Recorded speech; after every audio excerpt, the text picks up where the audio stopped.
You don't raise $586 million without a lot of hard work. And two people with me today that were part of that effort, along with Steve and Marianne Swantek, as co-chairs of the In Your Hands campaign for NDSU, are Sheila and Bob Challey. Sheila, how's it feel today? What a wonderful day this has been. So exciting, and I think we're all just revitalized. Best day ever. Best day ever. Not bad. Bob, was it hard work? I did all the hard work for this campaign, you know. You did, yeah. What was it, hard work or heavy lifting to do it, or was it actually pretty easy once you got people connected to the cause? It was not easy. It was a hard job, and especially you consider we went 2 years in the COVID stuff without, having a chance to get in front of anybody in person. And this kind of a result is really remarkable. What has NDSU meant to you? I think if you ask anybody that you get the same kind of answer. It was my foundation. It was where my family went to school and where I grew up, and what I learned here, and the people I met, the professors, the staff and faculty, and my students, fellow students. It meant a whole lot in my life and career, and I wouldn't trade it for anything. And Sheila, I understand that you are a alumnus by marriage. Is that right? That's correct. I've been coming here for over 30 years. So I feel like I'm one of the herd at this point. And just bring me inside the conversations that happen to get to a number like this, and how, the ball just starts rolling down the hill and takes over. Tell us a little bit about how you did it. I just think that the challenge definitely that we came up with really helped. That in itself brought in $500 million. I'm sorry, $50 million. The challenge to say, if you donate, I'll donate. Yes, exactly. And I think that got people just thinking about making plans for the future. They hadn't maybe thought about it before. And then when the number kept getting bigger, it was just, I think the enthusiasm was there and people jumped on board. So is it hard asking people for money? No, if you really believe in what you're asking for, and we really try to emphasize the students, and especially people that were here, they know, the little bit of help or big help that they get can mean everything.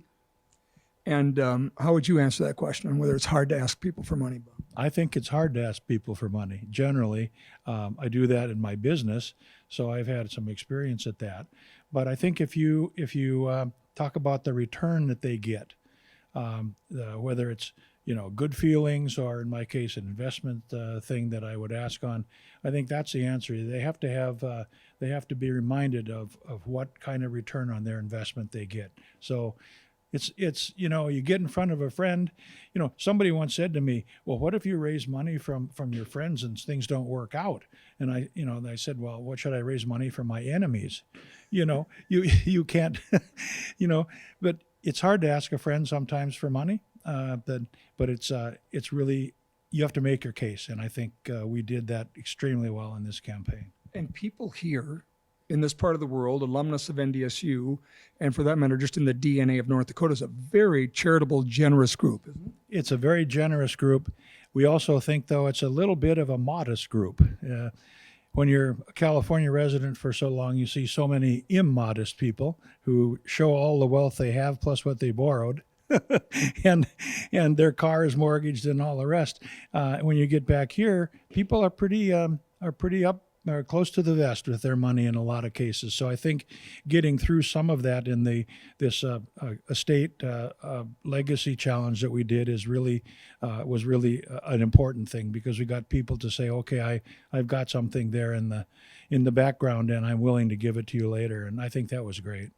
What are you most excited about, the good this $586 million will do, Sheila?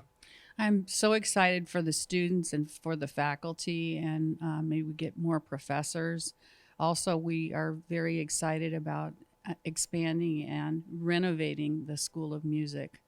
So that's kind of the thing that one of our favorite areas. The Challey School of Music, right? Correct. Yeah, how exciting is that? And you have a son who's part of the world famous marching band at NDSU, right? The Gold Star Marching Band. Yes, he is a part of that, and there'll be an announcement in a day or two on his new status over there. He's enjoying himself as a faculty member, and we, as Sheila mentioned, we are looking forward to doubling the size of the School of Music in the next couple of years. So we've got a building project that we're cooking on, and it's going to be very exciting. So talk about how North Dakota kid gets to California, a little bit about your story, and then build what you've built to be able to give back. Well, I applied to a bunch of graduate schools all over the country, and my friend and dean and advisor, Dr. Sugihara, who is famous on the campus, said, well, you better go to Berkeley because it's the toughest school.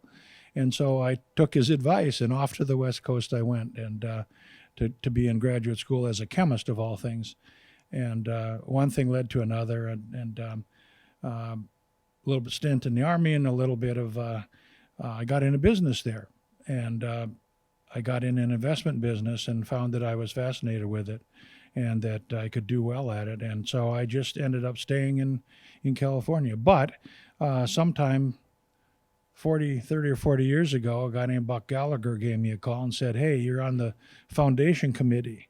You're a trustee. He didn't even ask me. Buck just said, you're on there. Show up, and he told me the meeting date and hung up. So I showed up, and since then I've been on the foundation board, and Sheila has been with me in all of it.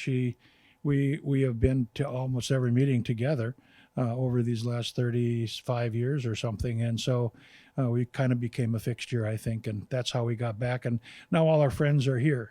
We have more friends in the area here than we do back home, probably. And Sheila, talk a little bit about making decisions related to philanthropy. Obviously, you've been successful in business together and been extraordinarily blessed. And there's no shortage of people that have a good idea on how you ought to donate that or what you ought to put that towards. How do you decide? It's difficult because we all work hard to build our treasure. So we want to make sure that it's going where we want it to go and to do the best with. And we just have always had a real fondness for North Dakota, and just knowing that our money makes more of a difference here than it would at a lot of other institutions. So it was kind of a no-brainer. And John Glover was working us hard too. So he's very good at what he does, right? As the president of the foundation. He is. He actually showed up one weekend in Lake Tahoe, and we had a lot of conversations on the pier. And our number kind of kept going up somehow. So John's good at what he does. And speaking of which, the number was originally $400 million in the In Your Hands campaign. That was the goal. And it was surpassed well before the deadline for the goal. And then you injected a new number in there. And they actually, President Brashani today talked about how that was even given a name. Tell us about that, Bob. Well, when our committee met early on, we all put down on a piece of paper, pardon me, who would have a tell? Well, I mean, today's a big day, so I understand you're going to get some phone calls. We all wrote down on a piece of paper how much we thought we could raise, and my number was 500,000. I wanted to get $500 million. I wanted the B hooked to that instead of the little old M, and I don't think anybody had a higher number. And so we're going to have a little reveal in our next meeting at homecoming about who won the little slip of paper deal. But I think I did. So then I got Bob's Big Boy, the little tin man, that the guy carrying a hamburger. And I now have had my son Taylor help me, and we photoshopped that little guy. And now he's wearing NDSU clothes, and he's carrying a little hamburger with $500 million on it. And we might have to change the number now, but I'll send that around to some of my friends now, bragging. You know, there's an actual Big Boy restaurant that still exists in Bismarck. I didn't know there was one in Bismarck. There's not many left, and we wanted to watch out for a little copyright problem here. So I like that idea of putting the NDSU jersey on Bob's Big Boy. That's pretty good. And in all seriousness, I mean, it's sort of breathtaking to think that while you were writing down a bold goal on a piece of paper for a little contest amongst friends, you didn't just beat it, you crushed it, and are 14 million short of $600 million, well into that $500 million, right? Yes, that's true. And I always knew we could make it. I actually did, because I think there's a lot of money hiding in the Bison family. And we just had to find a way to get get to a little of it and free it up. And we could probably learn a little something from California, not a lot, but in being able to take our Midwestern values and really do things that they do for, on the average day in California. It's a place that dreams a little bigger sometimes than we do. There's nothing wrong with dreaming big, right? No, there's nothing wrong with it, and we did it, and we are even astonished at how this campaign ended up. I mean, we stopped a year early when you think about it, too. What if we kept going here? I think what the governor said today was very good, that this is going to encourage more people. I think it's going to become well-known, and people are going to say, gee, I want to be a part of that. So I'm hoping that happens. Sheila, any thoughts on what we can learn in North Dakota from California? I know it's a short list, but there's got to be a couple things. It's tough. We do have wonderful weather, but the politics are tough, and we feel more at home when we're here because we can talk politics. But sometimes we shoot under our weight class and maybe should shoot a little above, right? Especially in these times. Yes, I agree. I totally agree. I think we can always do better. Exactly right. Well, you two have inspired many people to do better and led a wonderful effort. So congratulations. Thank you so much. Appreciate it, Scott. And Bob, congratulations. And thank you very much. What a delightful day for the state of North Dakota and for NDSU.